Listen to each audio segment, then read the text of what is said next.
A handbag, stitched leather, worth more than a car. It doesn't glitter. It doesn't scream. It waits. In October 2010, inside a quiet Paris boardroom, the Hermes family learned a fact that stopped time. Someone had infiltrated their company. Not 1%, not 5, 17% of Hermes owned by a ghost. No warning. No handshake. No takeover bid, just a filing. And a name. The wolf in Cashmere. In that moment, the family understood something brutal. This was not an investment. This was a hunt. And Hermes, quiet, patient, sacred, was the prize. Before the ambush, there was a sanctuary. Hermes was never supposed to be big. It was supposed to be perfect. No factories humming through the night. No machines replacing fingers. Time is not optimized here. It is respected, while other luxury houses chased growth. Hermes refused. No mass production.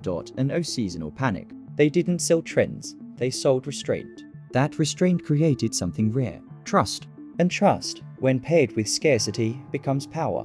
Which brings us to the bag. The Birkin is not extravagant. It is sacred. You cannot walk in and buy it. You cannot order it online. You cannot even ask for it. Hermes insists there is no waitlist. That is the first test. Behind the glass and silk scarves lies a psychological experiment. Access is rationed. Desire is monitored. Humiliation is calibrated. To be considered for a Birkin, you must first prove loyalty, not money. Obedience. You buy what they offer. Scarves, Belts. shoes you didn't plan to own. You wait. You return. You never ask why. Every delay deepens the hunger. Every rejection sharpens the myth. This is not scarcity caused by limitation. Hermes could make more tomorrow. It choose not to. Because the Birkin's true function is not to be owned. It is to be withheld. That withholding does something dangerous. It turns the buyer into a believer. Waiting becomes proof of worth. Endurance becomes status. This is controlled humiliation. A system that rewards submission with elevation. And once you finally receive the call, you don't feel relief. You feel chosen. That feeling, that chemical rush, is what every luxury brand dreams of manufacturing. But only one perfected it. Hermes doesn't advertise desire. It engineers it. And that is why it became the ultimate prize. To a man like Bernard Arnault, Hermes wasn't a brand. It was an unfinished conquest. A fortress built on patience. And in 2010, the wolf didn't knock. He slipped inside. Bernard Arnault does not chase loudly. He waits. By 2010, he already owned luxury. Empires, runways, balance sheets that bled money upward. But one house refused him. Hermes didn't answer his calls. They didn't sell. They didn't bend. And to a man like Arnault, refusal is an insult. He wanted Hermes for the same reason collectors want the Birkin. Because it was withheld. The wolf in Cashmere had built his empire on acquisition. But Hermes was different. It wasn't weak. It wasn't dying. It simply didn't want him. So Arnault did what predators do. He stopped attacking the body and went for the bloodstream. This is where the war turns quiet. No headlines. And no press conferences. Just leverage. The weapon was something most people never see. Equity swaps. On paper, they are boring. In reality, they are camouflage. Here's the simple version. Arnault didn't buy Hermes shares directly. That would have left footprints. Instead, he went to banks, big ones. He made deals with them. The banks bought Hermes shares. Arnault paid the banks to hold them. And in return, he received the economic exposure. If the stock went up, he won. If it fell, the banks took the heat. On paper, the banks owned the shares. In reality, Arnault controlled the blood. This did two things. It hid his scent, and it delayed disclosure. Under French law at the time, he didn't have to declare anything. No alarms. No resistance, day by day. The wolf accumulated territory. 1%, then 5. Then 10, Hermes felt nothing. The artisans kept stitching. The family kept believing. And beneath the surface, the ambush matured. This is not finance as math. This is finance as warfare. Banks became shields, contracts became blades, and patience became blood. Then, in October 2010, Arnault dropped the mask.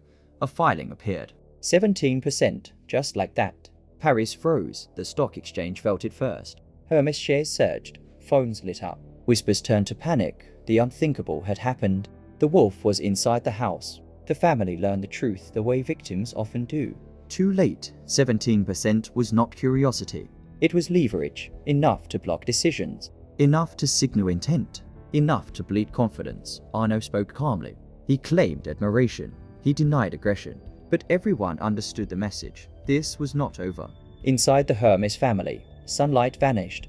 This wasn't about money anymore. This was about survival. 50 heirs, different ages, different needs. Some wanted to sell, some wanted to fight. All of them understood one thing. If they did nothing, Hermes would be eaten slowly, piece by piece, and the wolf would never rush. Because predators don't need speed when time is on their side. The family called an emergency meeting. No press. No outsiders. Just bloodlines, and a single question hung in the air. How do you trap a wolf that has already tasted blood?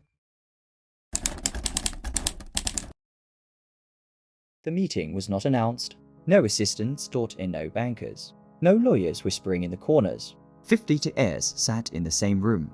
Different ages, different lives. Different appetites for risk. But they shared the same last name. And the same nightmare. This was not a board meeting.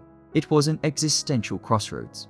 On one side, billions, liquidity. Freedom, the ability to walk away rich. On the other, legacy, control, identity. The soul of a house built by hands. Selling would be easy. Arnault had the capital. The banks would applaud. The market would reward them.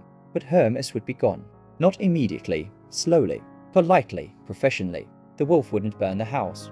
He would renovate it, and that was the horror. So the heirs did something unnatural. They agreed not to sell, not to negotiate, but to lock the doors from the inside. The weapon was not money. It was sacrifice. They called it H51, a holding company, but that word is too clean. This was a blood pact. Each heir placed their shares into H51. Once inside, they could not sell. They could not borrow against them. They could not escape decades-long lockups. No liquidity. No exit. Their personal wealth frozen. Their inheritance immobile. In exchange, they built a wall, a legal structure so dense, so interlocked, that no outsider could climb it. H51 controlled more than 50% of Hermes. Voting power, board seats. The future, the wolf had nowhere to bite. When Arnault realized what they had done, there was no outburst, no lawsuit. No dramatic threat. Because legally, it was perfect. He still owned his 17, the stock still paid. But the price was unreachable. He was trapped in a room full of gold that he could never own. The wolf doesn't howl when he loses. He retreats, and Hermes survived. Independent, untouched, but survival came with a cost. Hermes won the war, but victory changed them. They are safe now, too safe. The H51 pact cannot be undone easily. The heirs protected the house by locking themselves inside it. This is the gilded cage. Hermes is independent, but vigilance is eternal. Every move scrutinized, every silence suspicious. The brand is pure, but innocence is gone. This is the final truth of luxury. It is not about beauty. It is not even about money. It is about control. Who holds it? Who defends it? And what they are willing to bleed to keep it. Hermes chose blood over gold. And for now, the wolf moved on across the Atlantic.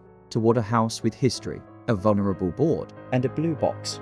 Tiffany, different country, different family, same hunger. Because predators do not stop hunting. They only change terrain.